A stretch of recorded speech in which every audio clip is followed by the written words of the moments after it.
जय जगन्नाथ पिलाने पुणी थे स्वागत आ गोटे नो वीडियो को।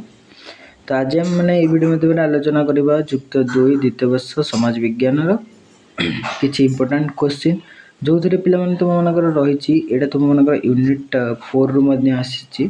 ठीक अच्छे यूनिट 4 रु पे तुम मनकर आसी जो थे कि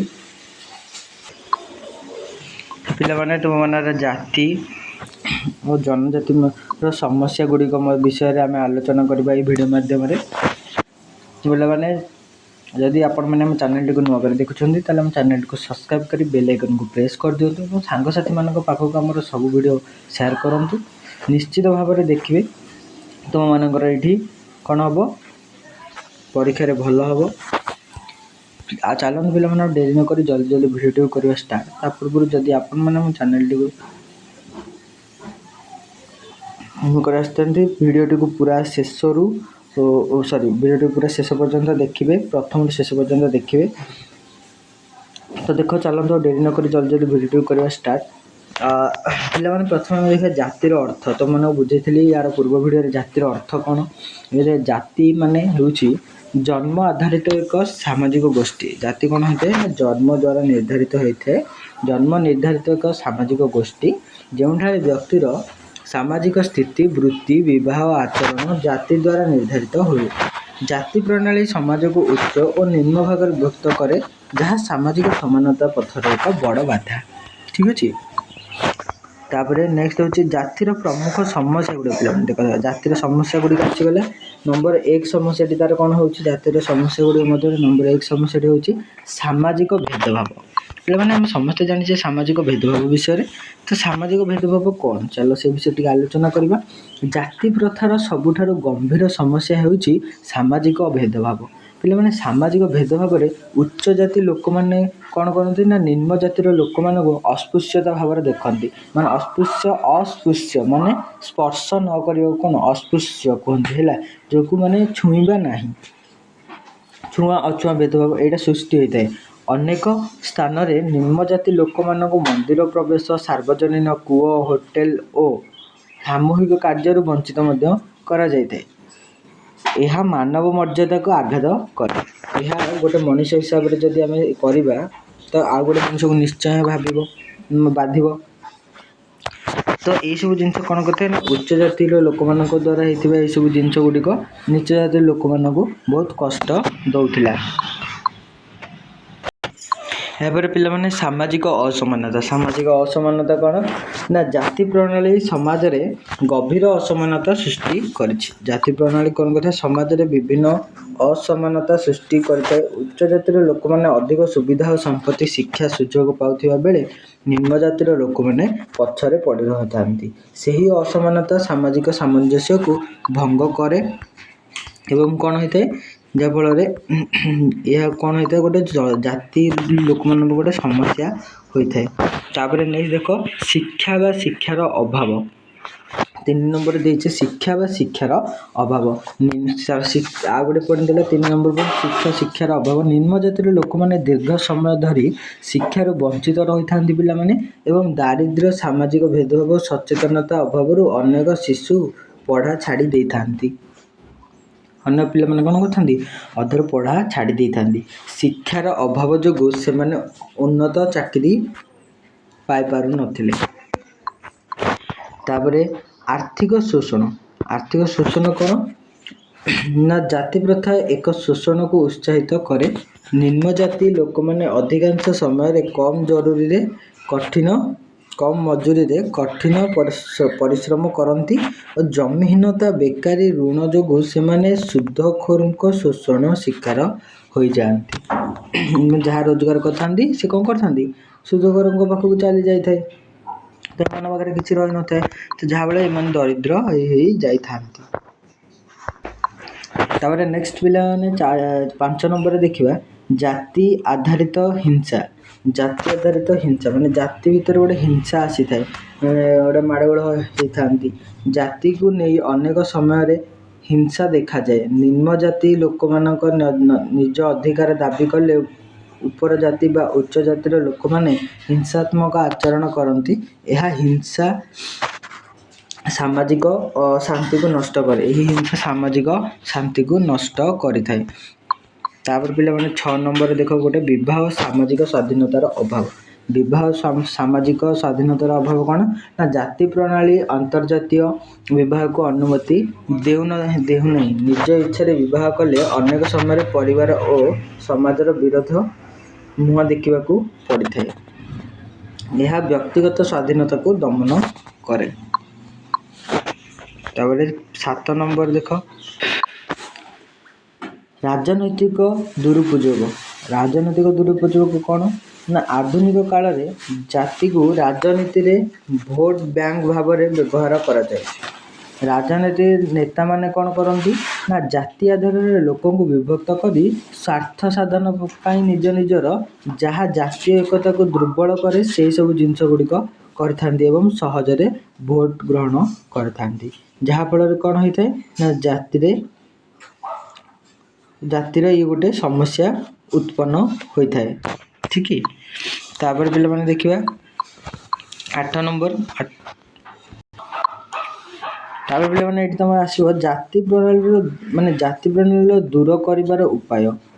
ଜାତି ପ୍ରଣାଳୀ ଦୂର କରିବାର ଉପାୟ। ଜାତି ପ୍ରଥା ଦୂର କରିବା ପାଇଁ ଶିକ୍ଷାର ପ୍ରସାର, ସାମାଜିକ ସଚେତନତା, ଆଇନର କଠୋର କାର୍ଯ୍ୟାନ୍ୱୟନ ଓ ଆନ୍ତର୍ଜାତୀୟ ବିବାହକୁ ଉତ୍ସାହିତ କରିବା ଆବଶ୍ୟକ। ସାମାଜିକ ସୁଧାରକ, ଶିକ୍ଷକ, ଯୁବପିଢ଼ି ଏଥିରେ ଗୁରୁତ୍ୱପୂର୍ଣ୍ଣ ଭୂମିକା ନେଇପାରନ୍ତି, ଯାହାଫଳରେ କି ଜାତି ପ୍ରଣାଳୀ ଦୂର କରି ହେବ।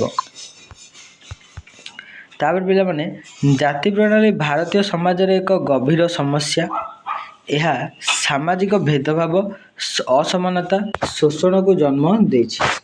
ଯେପର୍ଯ୍ୟନ୍ତ ମନୁଷ୍ୟକୁ ମନୁଷ୍ୟ ଭାବରେ ନ ଦେଖିଛି ସେ ପର୍ଯ୍ୟନ୍ତ ସମାନତାମୂଳକ ସମାଜ ଗଢ଼ି ଉଠିବ ନାହିଁ। ତେଣୁ ଜାତିର ଭେଦଭାବକୁ ଦୂର କରି ସମାନ, ନ୍ୟାୟସଙ୍ଗତ ଓ ସୁସଂଗଠିତ ସାମାଜିକ ବ୍ୟବସ୍ଥା ଗଢ଼ିବା ସମସ୍ତଙ୍କର ଦାୟିତ୍ୱ ଅଟେ ପିଲାମାନେ। ତାପରେ ତ ତମର ସରିଲା ଜାତି ବିଷୟରେ। ତାପରେ ପିଲାମାନେ ଏବେ ତୁମର ଯିବା ଜନଜାତି ଉପରେ।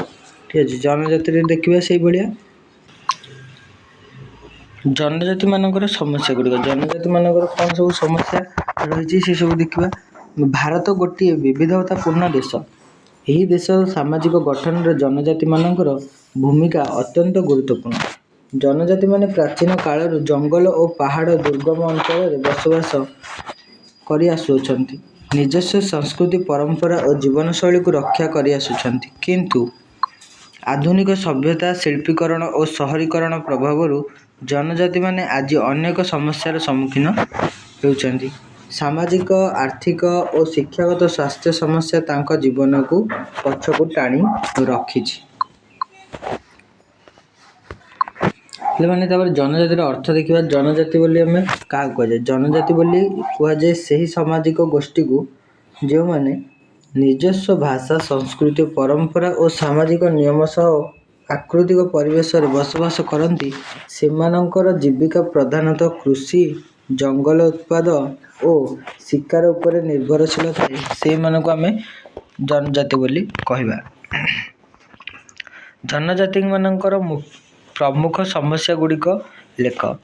ପ୍ରମୁଖ ସମସ୍ୟା ଗୁଡ଼ିକ ତାର ପିଲାମାନେ ହେଉଛି 1 ନମ୍ବରରେ ତମର ଏଠି ଆସିଲା ଆର୍ଥିକ ପଛାପଟ, ଆର୍ଥିକ ଦୃଷ୍ଟିରୁ ଦୁର୍ବଳତା, ଆର୍ଥିକ ଦୃଷ୍ଟିରୁ ପଛାପଟ। ଜନଜାତିମାନଙ୍କର ସବୁଠାରୁ ବଡ଼ ସମସ୍ୟା ହେଉଛି ଆର୍ଥିକ ଦୁରବସ୍ଥା। ସେମାନେ ମୁଖ୍ୟତଃ ଅଳ୍ପ ଉତ୍ପାଦନଶୀଳ କୃଷି, ଦୈନିକ ମଜୁରୀ କାମ କରନ୍ତି ଏବଂ ଜଙ୍ଗଲ ଓ ଉତ୍ପାଦ ସଂଗ୍ରହ ଉପରେ ନିର୍ଭର କରନ୍ତି। ଆଧୁନିକ ଚାକିରି, ଶିଳ୍ପ କ୍ଷେତ୍ରରେ ସେମାନଙ୍କର ଅଂଶଗ୍ରହଣ ଅତ୍ୟନ୍ତ କମ୍ ଥାଏ, ଯାହା ଦାରିଦ୍ର୍ୟକୁ ବଢ଼ାଇଥାଏ।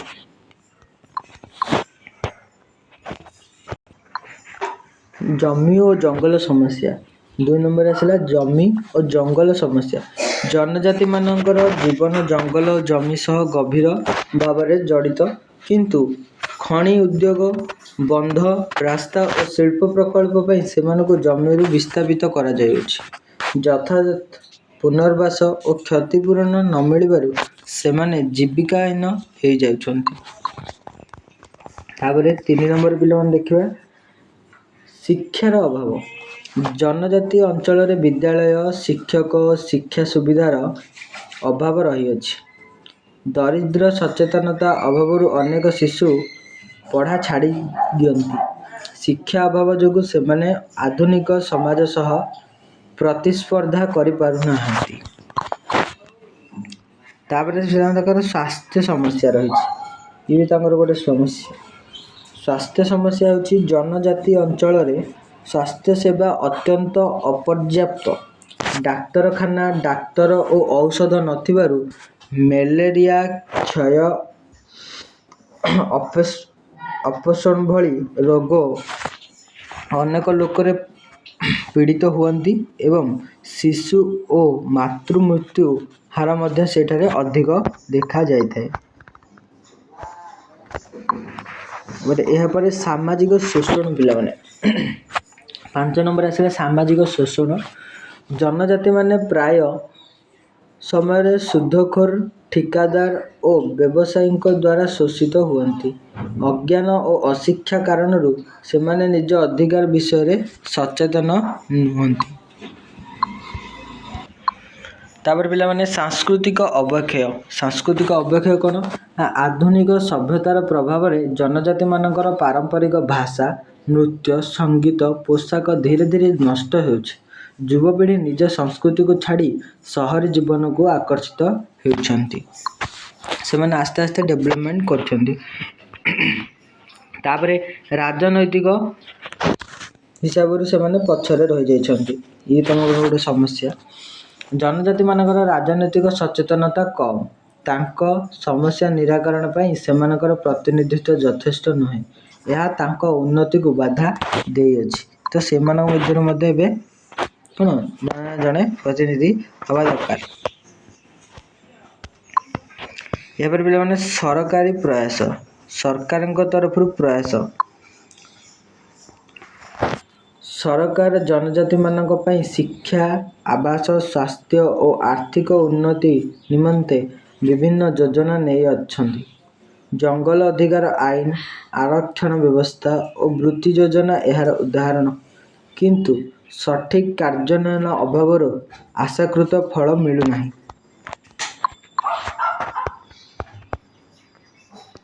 ଜନଜାତିମାନଙ୍କର ସମସ୍ୟା କେବଳ ସେମାନଙ୍କର ନୁହେଁ, ସମଗ୍ର ସମାଜର ସମସ୍ୟା। ସେମାନଙ୍କର ଉନ୍ନତି ପାଇଁ ଶିକ୍ଷା, ସ୍ୱାସ୍ଥ୍ୟ, ଆର୍ଥିକ ସୁଯୋଗ ଓ ସାଂସ୍କୃତିକ ସୁରକ୍ଷା ଅତ୍ୟାବଶ୍ୟକ। ସମାଜ ଓ ସରକାର ମିଶି କାମ କଲେ ମାତ୍ର ଜନଜାତିମାନେ ସମ୍ମାନଜନକ ସୁରକ୍ଷିତ ଜୀବନଯାପନ କରିପାରିବେ। ତ ପିଲାମାନେ ଆଜି ପାଇଁ ଏତିକି ଥିଲା ତୁମମାନଙ୍କର ଜାତି ଓ ଜନଜାତି ବିଷୟର ସମସ୍ୟା ଗୁଡ଼ିକ। ତ ଆଶା କରୁଛି ତୁମେମାନେ ସବୁ ବୁଝିପାରିଥିବ ଭିଡ଼ିଓ ମାଧ୍ୟମରେ। ଯଦି ଭିଡ଼ିଓଟି ଭଲ ଲାଗିଛି ତାହେଲେ ଭିଡ଼ିଓଟିକୁ ଲାଇକ୍ କରି କମେଣ୍ଟ ମାଧ୍ୟମରେ ଜଣାଅ ଯେଉଁଠି ବି ତୁମମାନଙ୍କର ବୁଝିପାରୁନ ଏଠି ସମସ୍ୟା ହେଉଛି। ତ ଏଇ ସବୁତିକ ନୋଟ୍ ପିଲାମାନେ ତୁମର ନୋଟ୍କୁ ସବୁ ନୋଟ୍ କରିନିଅ ଏବଂ ଯାହାକୁ ପଢ଼ାପଢ଼ି କର, ଯାହାକି ତୁମମାନଙ୍କର ୟୁନିଟ୍ 4ର ଜାତି ଓ ଜନଜାତିର ସମସ୍ୟା ବିଷୟ ଥିଲା। ଠିକ୍ ଅଛି, ମୁଁ ତାକୁ ଏକାବେଳେ ଜାତି ଓ ଜନଜାତି ଦୁଇଟା ଯାକ ତୁମର ମିଶେଇକି ଏଠି ପଢ଼େଇଦେଲି। ତ ଏଇ ଭିଡ଼ିଓ ମାଧ୍ୟମରେ ତୁମମାନଙ୍କର କ୍ଲିୟର ହେଇଯାଇଛି ପୁରା। ଆଚ୍ଛା, ତ ଏତିକି ଆଜି ପାଇଁ ରହିଲି। ଜୟ ଜଗନ୍ନାଥ।